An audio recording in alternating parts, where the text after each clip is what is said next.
Well, Donald Trump has won the election. He will be sworn in, as of right now, will be sworn in January. What are we going to do now? And that's what I'm here to talk to you about. So, if you've watched this channel at all, if you watch any of the shorts, I have not been quiet about my opinions and my commentary over the last year and a half, really since 2016, that Trump has been running for office.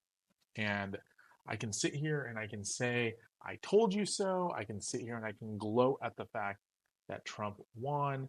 Or I can sit here and say, hey, you know what?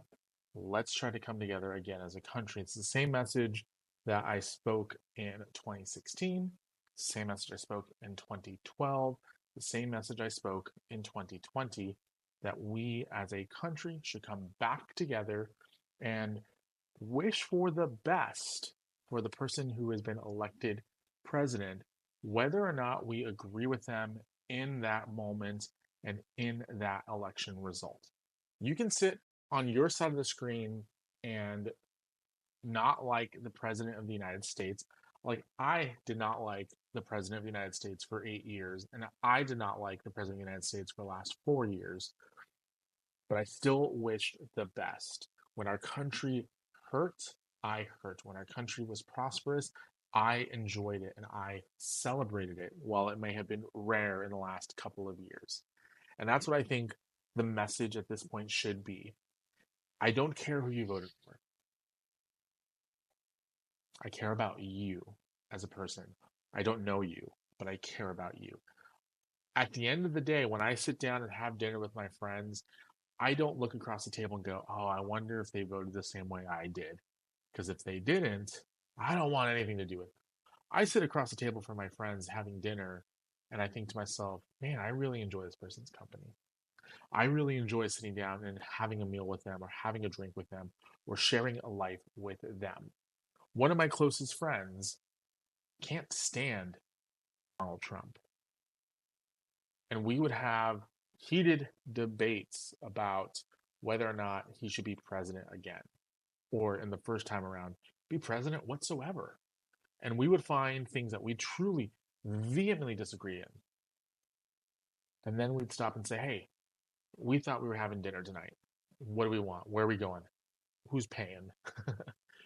That is the beautiful, has been the beautiful thing about America for 250 years, or 245 years, whatever, is that you can disagree and go have dinner.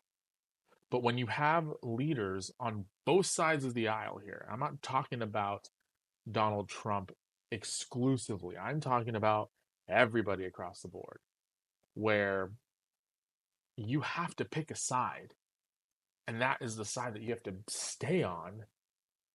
And you have to be so loyal to the side that you don't see the other person as an American.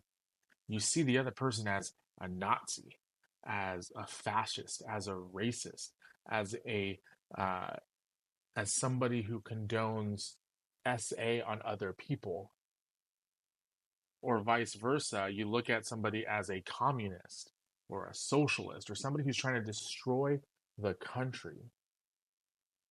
That's not normal in American politics. That's not normal in America. In America overall, you've been able to say, "Oh, you voted for George Bush. I voted for Al Gore. We are still friends. We disagree on political affiliations and policies, and we vote differently. But you know what? I'm still going to take your newspaper in. I'm still going to get your mail when you're out of town. I'm still going to make sure that when parking enforcement comes around and I see it, I call you, wake you up, and have you move your car." That's what we do in this country, or did. We have to stop looking at people who vote differently as the enemy. And yes, it is disgusting when Donald Trump refers to people as the enemy within. And I can sit here and I can tell you what he means by that, but I know most of you are not going to listen to that.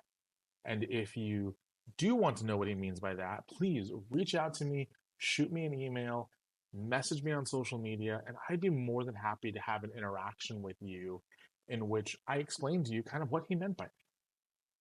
And for the rest of you, you're not even watching this at this point because you don't care.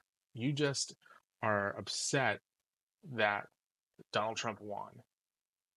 And to the conservatives who are upset that I'm saying that we should unify as a country, they're upset because Donald Trump won, and there's people who don't accept that. And that's fine.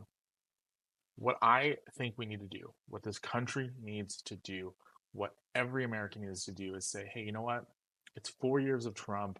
I'm going to complain and I'm going to protest and I am going to sign petitions left and right to make my voice heard against him and against the leaders who support him.